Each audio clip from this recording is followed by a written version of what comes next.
Good morning. We delayed a little bit because we were looking for quorum. It is the summertime, and people are doing what they do. So we always do introductions in the room, just to, for everyone to introduce themselves. And we'll start with Dr. Inyagi.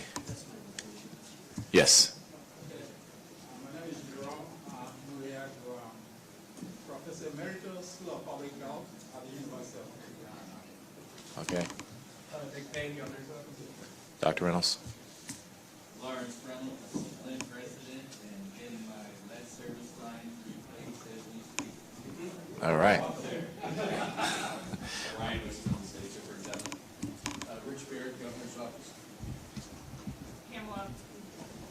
Pamela Pugh, City of Flint.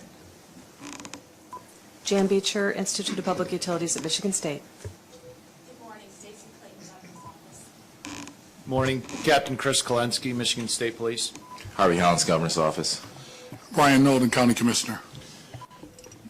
Mark Valachek, Genesee County Health Department. Jim Koski, Genesee County. Good morning, Keith Craig, DNR Director, sitting in for Heidi Grether.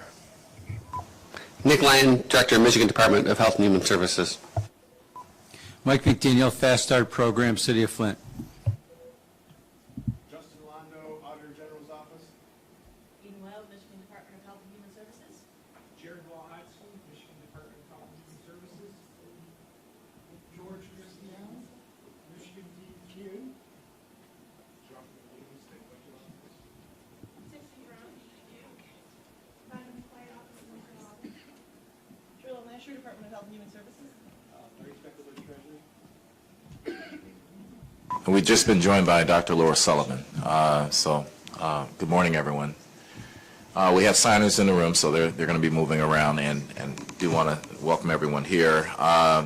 Today's agenda is just going to be a really, the most time we're going to spend on today is focus on the Water Rate Subcommittee report, and we'll be looking for a vote on that. But before we do all that, we will have some updates. Now, Mayor Weaver and also Sylvester Jones will be joining by phone, particularly during the vote.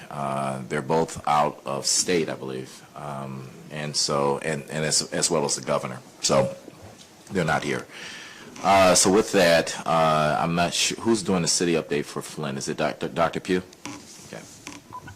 So Mayor Weaver has provided this update, and she just wanted to express that she's excited about Phase 4 of the Fast Start initiative, and looks like we are on schedule to reach the goal, and sure that General McDaniels will give a further, more detailed update. She also wants to make sure everyone is aware that she has reached out to the governor on the closing of the water pods and has expressed concerns with all pods closing, and believe that there's a meeting, there is a meeting that's scheduled sometime next week for further discussion.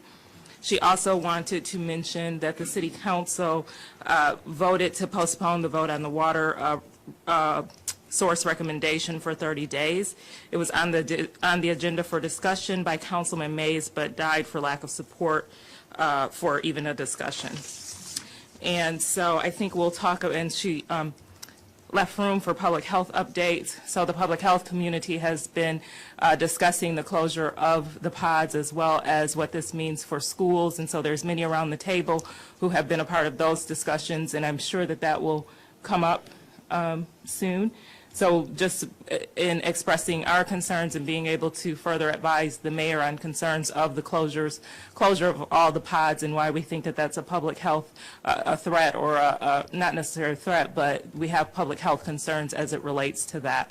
So there have been many discussions amongst the public health and medical community, and I think that we'll have further discussion on that.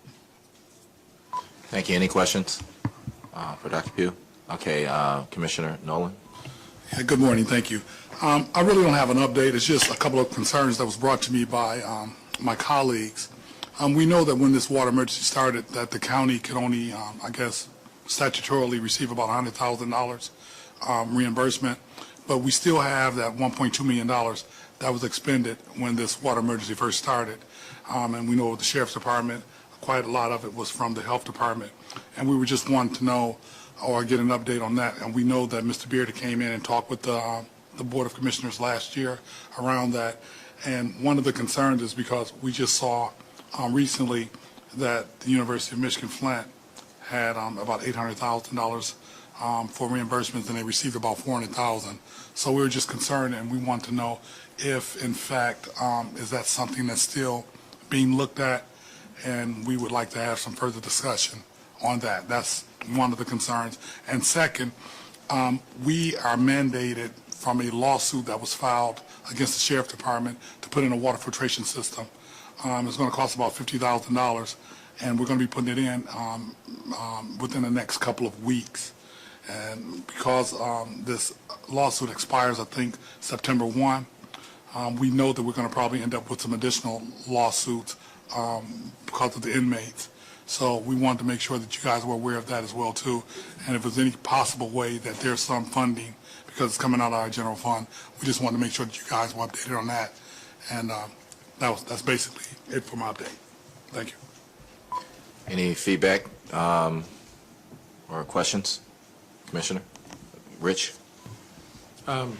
So, Commissioner, I'm very happy to sit down with you and talk. The county did provide what I would call kind of a 30,000-foot view relative to the expenditures incurred. There is an issue. I'd ask that Captain Kolensky join us in those discussions because there were several expenditures that were duplicative of what the state had already done. And those expenditures by the Sheriff's Department need to be reviewed because the lack of coordination created a funding situation that should have been avoided.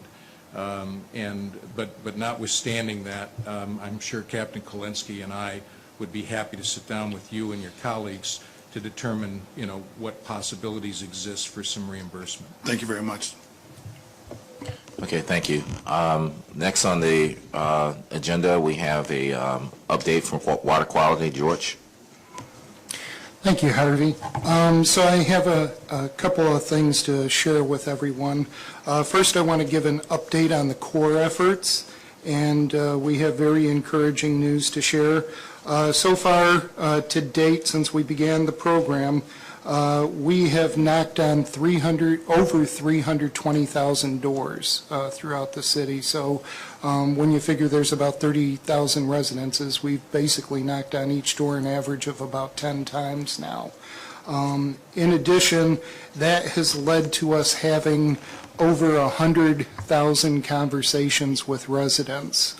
We've had a tremendous amount of success in terms of being able to reach out to residents. One of the things that we started a couple of months ago was to focus on those residences where we've never had a conversation. And when we first started that effort, we had approximately 4,700 residences with whom we never had a discussion. And, we've left hangars and all that kind of stuff, but we just were never able to connect with those residences, even though we also had focused efforts on the weekends and all that. So we then did an extra focused effort on those 4,700 residences, and I'm pleased to share with everyone we're now down to 328. So we went from 4,700 all the way down to 328 homes where we've been unable to speak with the resident. And if you take a look at the math, we've knocked on those doors an average of over 30 times. And so we also looked at this spatially because we wanted to make sure that there wasn't a particular reason why we didn't reach out to these. And I can tell you that it's distributed throughout the city. So it could be a number of reasons why we haven't been able to reach out to these residents.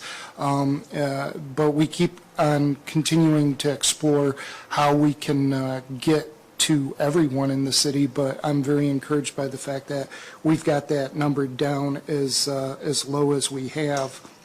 Now that we've been as successful as we have throughout the city, we're looking at different ways to deploy the core staff. And so we're now in the process of beginning conversations with some of the churches in the community where they're actually distributing commodities over there. And we're looking to see if we can potentially set up a table over near the area where they're distributing commodities. It would be a core table. We'd have the literature, and then we'd have core teams available over there so that residents can have an interactive experience. It would be on a neutral ground because one of the things that we found out with residents is it can be a little bit disconcerting when a stranger comes knocking on your door. So we're trying to create situations that provide opportunities for more discussion. At those tables, we'll have all the literature, and we'll also be able to make sure the residents are aware of the call for core opportunities so that they can schedule a visit at their home so that they know that core is going to be there and hopefully make the experience that more in depth. Moving on to the fixture replacement program, that's going along very well also. To date, we've got over 2,300 homes where we've been able to replace fixtures. And the criteria that we've been using and will continue to use is in order to qualify for the fixture program, which allows the replacement of the kitchen filter and one bathroom fixture. If a resident has a test where they had over 15 parts per billion, either from the 1 liter sample or the 1 liter calculated sample with the new 2-bottle system, they automatically qualify for this. In addition, as CORE goes out into the community and we find homes where residents have fixtures that are either incompatible with the point of use filters that we're providing, or if they have broken plumbing, then they also qualify. And so I would encourage residents, if you want to have an evaluation of your home, please call the call for CORE number, which is area code 810-238-6700. And we can have CORE members come out, take a look, and if any of those 3 conditions exist, we can certainly get these residents on the fixture replacement list. The money for this program currently runs out September 30th of this year, which is the end of the fiscal year. We're looking to see if we can get that money carried forward into the next fiscal year. We've started those efforts, and I'll keep everyone posted to see if we're successful on that. And that's all I have. Any questions for George, Dr. Sullivan? When you said the money running out, that's just for fixtures. That's not for CORE in general, right? That's for fixtures. Right. That's specifically for the replacement fixture efforts. For the areas of the city that are in greatest poverty, let's say, do you see a difference or a success rate difference in them actually using these filters as you're having the conversations? Do they look at, okay, last time they didn't have a filter, but this time we came and they had a filter? Are you seeing an increase in use in those parts of the city?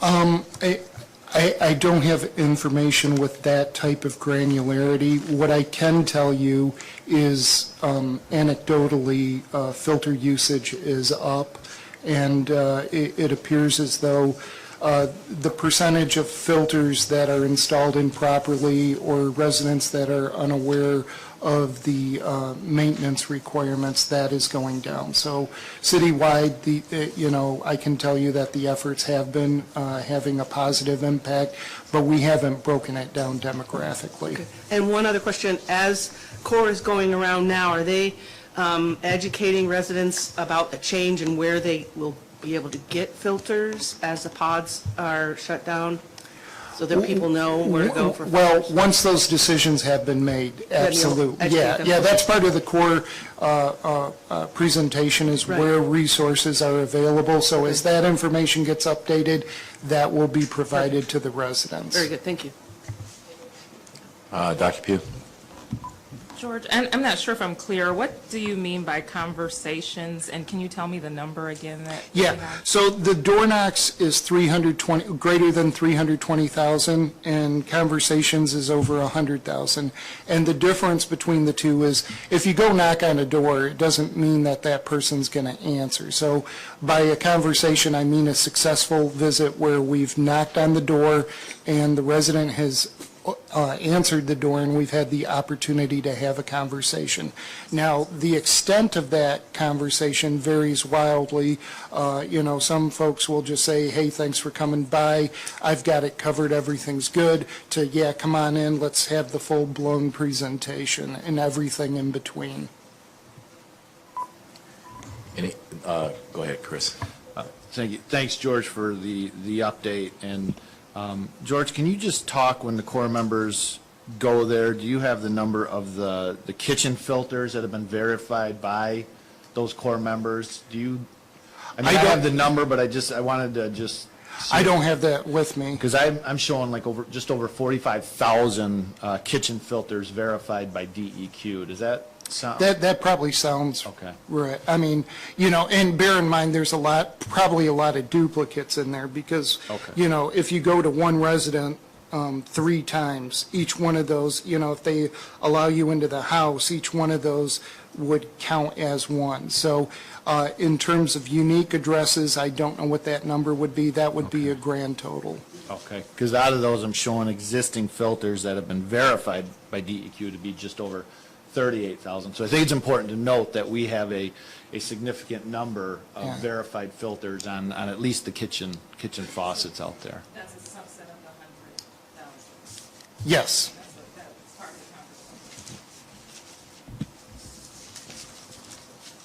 conversation. Any other questions for George? All right, thank you, George. Cap? So just a few updates. We do continue to operate the 9 community points of distribution, or CPODs, as well as the warehouse in Flint. As George had mentioned, use of the filters by water customers continues to increase, and the core teams, as demonstrated, is doing a great job. So thank you, George, and your team for the outstanding work that you're doing on this. However, that said, we are pushing more bottled water out now than we ever have. Our daily average is currently 21,500 cases of water per day. Now, part of this is due to the increase in the warm weather, but we plan for that. We expect that to occur. But we've even exceeded last year's summer numbers already, and that peaked last August. So we're not even to that time of year when we figured we would peak. We're already seeing numbers above where we were last year. We have distributed over 6 million cases of water as of July, I think it was July 19th, the last time I got my numbers. On average, the number of people from March to June who go through the CPODs for bottled water is about 90. That's the average. The average range of people going through the CPODs, so from 1 to 9, lowest I think is averaged about 47, the others about 173. I think we have 2 pods that's just over 100 people visiting today. And I share that just so you have an idea of some of our numbers. But we do believe that people from outside of Flint are coming in, visiting the CPODs, visiting some of the other distribution locations, and obtaining bottled water. I do think it's time for us to reevaluate with the city the verification process to minimize those who are taking advantage of the commodities that are meant for those affected by this event, that being the Flint residents as well as those on the Flint water system. I have a lot of anecdotal evidence. We try to follow up as best we can. We have seen bottled water outside of Flint, heading out of Flint in cars. I know they can always get it at a local store, but based on the amounts of water we've seen in some of these cars, it's clear to me that we have to reevaluate our process at this time, especially based on where we are with the amount of filters that have been pushed out there and the work the core team has done. 159,160 filters have been distributed through July 19th. From our records, there's some other volunteer organizations that may have or have distributed some, I'm certain we're not aware of. And 351,342 cartridges, those are the replacement cartridges, have been distributed. And I'm not going to get into any of the core team information, as George hit on that very well. I do want to say, though, that the core team, the warehouse, everything that we're doing, we are very synced up. There's a DEQ representative tied to the warehouse, so those conversations are always happening, so we know what they need. We actually set commodities aside in the warehouse just for core to make it easier or to facilitate them picking them up. So with that, Harvey, that is the end of my report, pending any questions. Any questions for Captain Kalinsky? Yes. Dr. Reynolds. Yes, the perennial question that George is very familiar with. If there's a boil water advisory, are there sufficient filters to distribute? Because we will have to change filters as soon as the advisory is over. Well, I can't answer the technical piece of changing the filter, but we do have, sir, a significant number of replacement cartridges, and as we hit our trigger points, we will always reevaluate that. I believe at this, well, I can tell you, sir,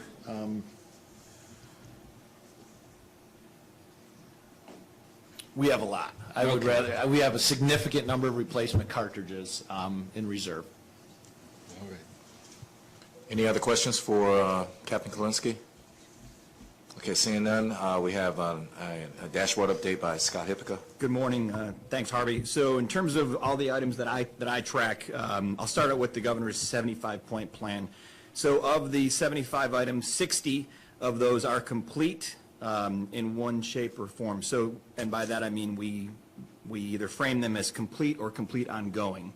So that's a percentage of 80% at this time.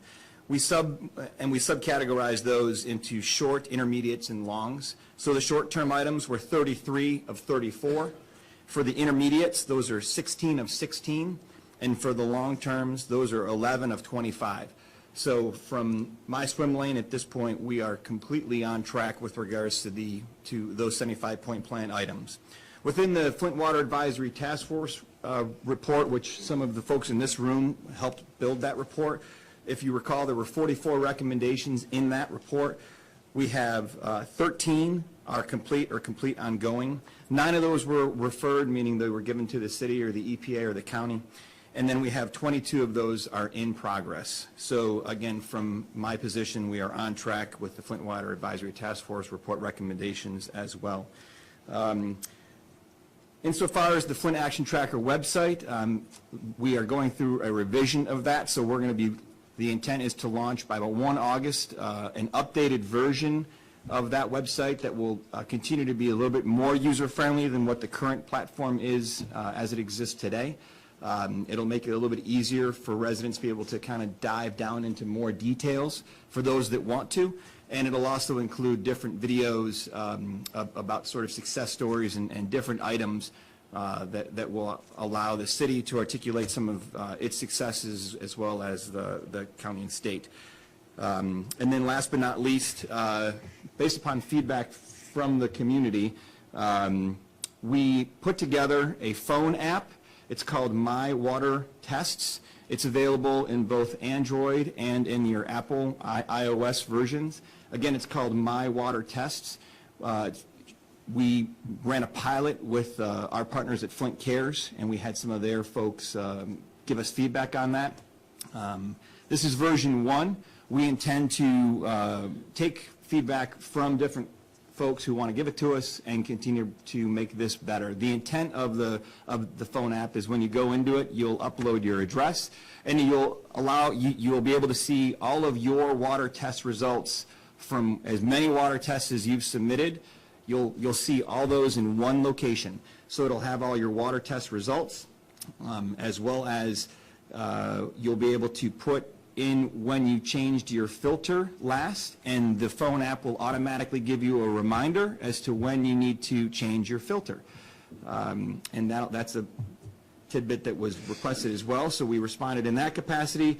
And then if you click through the various tabs on the app, it lists all the resources available in the community. There's a map of where it actually shows the physical locations of the pods and the help centers. And if you allow the app to gauge your location in terms of just accepting that particular item, then obviously you'll be able to know which pod is the closest to you. And then last but not least, there's one more tab, which is a description of the core program, as well as example flyers that the core program is currently distributing. So that's the phone app. Again, it's available in both iOS and Android. We're pretty excited about being able to roll this out today. I would encourage the folks in this room to take a look at that. And again, you can plug in into your address, Dr. Sullivan, and you'll be able to see all your results. So I see you have your hand up. What can I answer for you? The information about an individual's water test, is that password protected? No, because that information is publicly available right now, where anybody can see each other's water results, the way it's listed right now on the state's website. So we again took the same data set. It just sorts by the individual when you load your address. I think there might be some concerns about, given that it's an app and that information could be perhaps hacked. I think that there are some because residents have seen increases in insurance and that kind of thing based on their water results. I don't know if it's possible, if just that part can be somehow protected with a login or something, I don't know. But given that it's up on the cloud, I think that there might be some concerns about that could affect my resale and my insurance. It's just a thought. Sure, yeah. I mean, given that the information is all up on the web today as it exists through the testing protocols that exist for the state right now, I guess this is where I want to be sensitive. I certainly don't want to not be responsive to the question or the concern here. Yeah. I think we'd have to look at that just based upon what's available now versus. Right, I understand. Yes, ma'am. So, Scott, so there's no personal identifying information with this. It's just pulling from the same set that's already existing online. Correct? That's correct. Yes, and then it doesn't. By way of example, if you loaded your address and I loaded your address, it's not going to cross-pollinate your filter testing. I understand that. Yeah, it's just the data. It's the trigger in the phone. Yeah. Any other questions for me, please? Thank you. But that's a very important point that you raised, Dr. Sullivan. I mean, I think it's you want to see resale values go up in the city of Flint, not be hampered by other information. So I mean, thank you it's for really great that it's a sort of it says to the resident, yes, we're keeping track, right? Yes, we're monitoring it. Yes, we're keeping track. This is important, and that is something that I know residents asked for at the very beginning. Mm-hmm.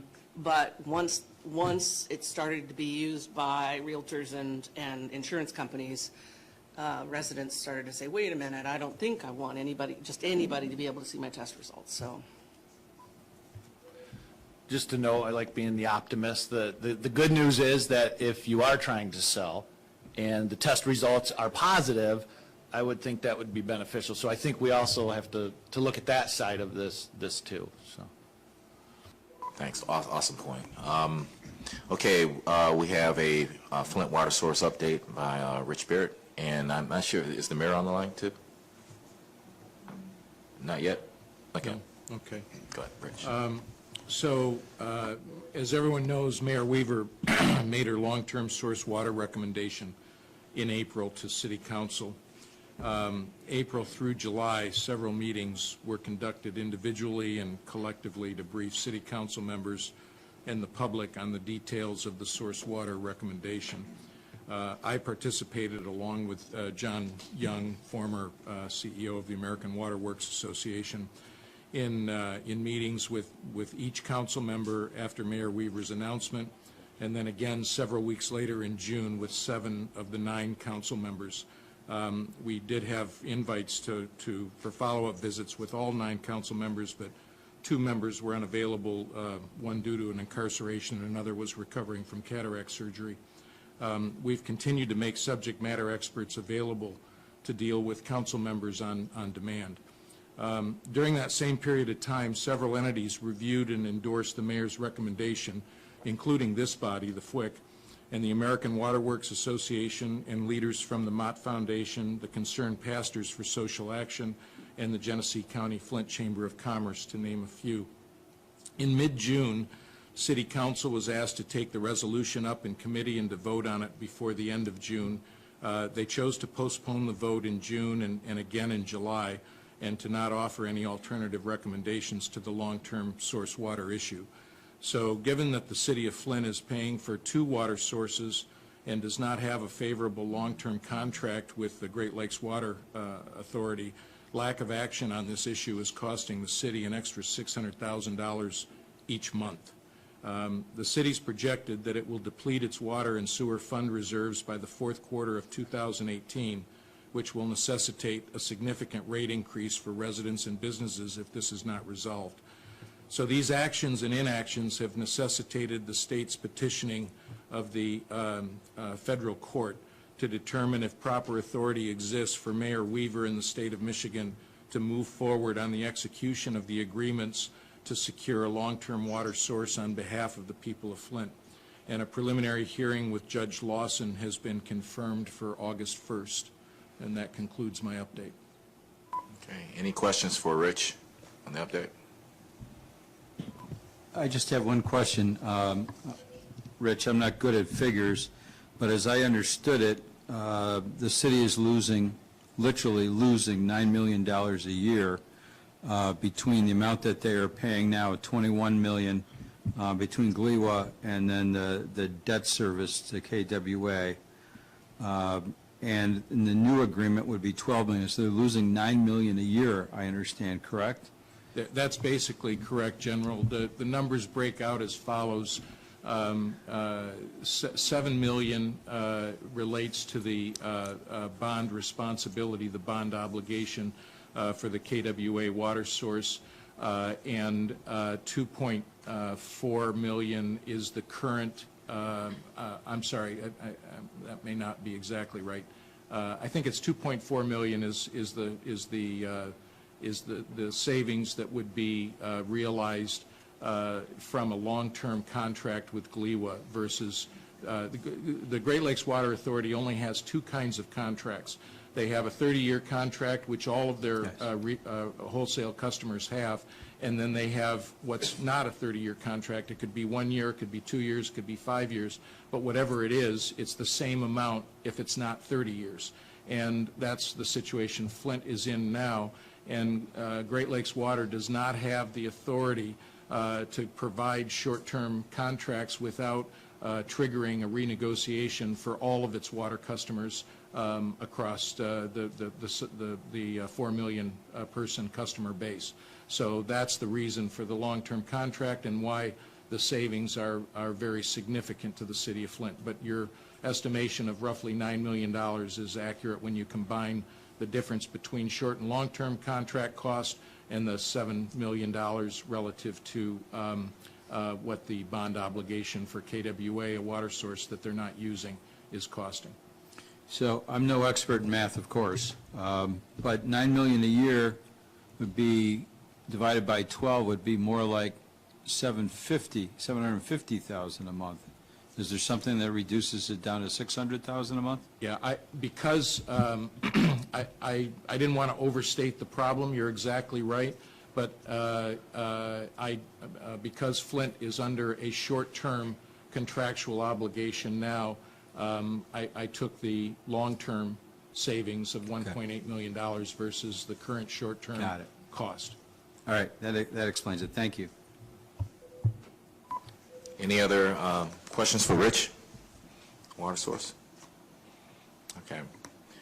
Seeing none, we'll move into the recommendations from the Water Rate Subcommittee. And I want to basically begin by thanking the committee members. We had a pretty decent group of folks working on it. Dr. Beecher certainly was here.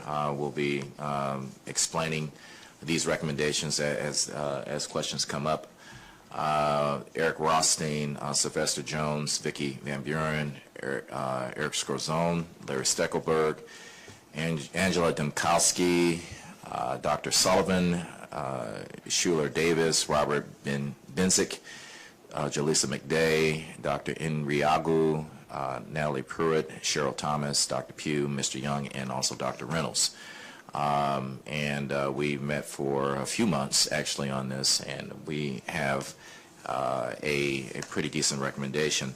The subcommittee's overarching recommendation is for a comprehensive and independent review of the state's approach to regulating water sector, including a focus on rates and affordability. It's just not speaking to Flint, but this is basically a recommendation that is applicable to statewide, as this FWICC body has been created to not only make recommendations in terms on behalf of Flint, but also segue those recommendations to benefit the rest of the state. The review should identify and address legal authorities and agencies' responsibility and resources for implementing current and future policies to address these recommendations, as well as barriers to implementation.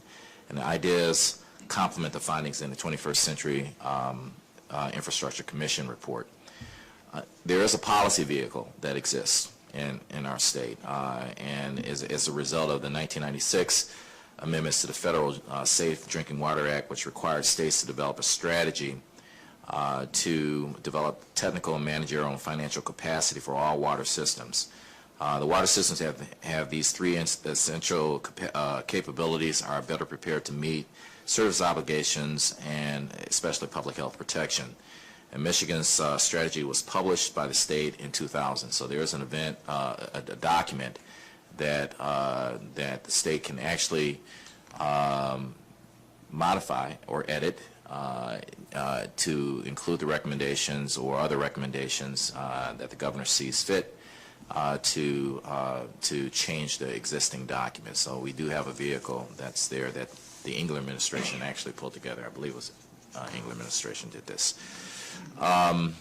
You all have received these recommendations in May, received them again in June, and received them again in July. And with all the folks that we've sent this stuff to, we only received a couple of recommendations, notably from Dr. Edwards. And Dr. Edwards and also Mona Tisha is in Cambridge receiving a disobedience award. I guess that's a good thing. From MIT, it has to be a good thing. So, he did reply, and so you have these recommendations before you. And what I'd like to do is take you through each of the major recommendations. There are sub recommendations to the ones, and if I could, I'd like to have Dr. Beecher kind of read us through. And what we want to do is to take a vote on these recommendations in 5 votes. Now, if there are changes to any one of these recommendations, we'll pull that out, table it, and we'll come back to it. But we'd like to vote on them as a group, and so I would be looking for a motion to approve, for example, the accounting and financing recommendation. So, Dr. Beecher, you want to read us through these recommendations, and if you have any questions on what this really does, she is the expert, not me. So, Dr. Beecher. Well, the pressure's on. Thank you. Yep. Yeah, so I think this was a really constructive process, and I'll just reiterate that this is, this is something that I think is overdue, and I think we have a policy vehicle to address it in our state as in other states. I mean, this is under federal law, this idea that you would build capacity, and I think we've done some really positive work here. But again, it'll be a process. When we developed the specific recommendations, it was a very iterative process. We sort of had baskets of ideas and a lot of brainstorming. It was very, very good. And then we sort of reorganized. And so this is what we came up with. It's probably imperfect, and you could classify things slightly different, but this is where we are. So the first sort of start with basic ideas of accounting, finance, and planning, because those are so those are the precursors to good rate making. Encourage enterprise organization of water utilities with political and financial separation from local governments and requirements for representative governance, accountability, and transparency. Those are widely held principles, I think, in the field of water utilities. Second, establish a statewide uniform system of accounts for use by water utilities and establishing revenue requirements.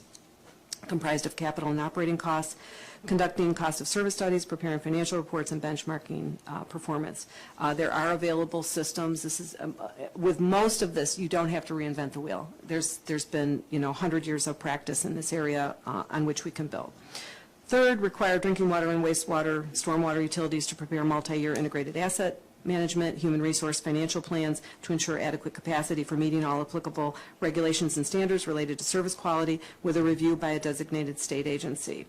Again, that one is in particular, I think, consistent with the Infrastructure Commission findings.